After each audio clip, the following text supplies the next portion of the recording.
YCP నేత వల్లభనేని వంశీకి మరో షాక్ తగిలింది. నకిలీ ఇళ్ల పట్టాల పంపిణీ కేసులో వల్లభనేని వంశీకి నూజివీడు కోర్టు ఈ నెల 29 వరకు రిమాండ్ విధించింది. ఇళ్ల పట్టాల పంపిణీ కేసులో వంశీపై పిటి వారెంట్కు పోలీసులు అనుమతి కోరారు.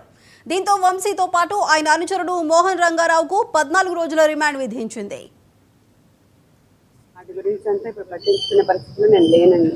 ఆయన హెల్త్ చాలా డిగ్యూరేట్ అయిపోయింది, వెయిట్ లాస్ ఉంది బాగా, అండ్ ఆల్సో యూరిన్ శాంపిల్స్లో కీటోన్ బాడీస్ పాజిటివ్ వచ్చాయి మాకు. సో మేము దాని గురించి చాలా వరీ అవుతున్నాం. అవన్నీ లీగల్ టీమ్ అడగండి ఏదైనా ఉంటే. అంటే పోలీసులు నిబంధనలు ఎగురుతుందంటే పిటి వారెంట్లో దాఖలు చేశారని చెప్పేసి తెలిసింది.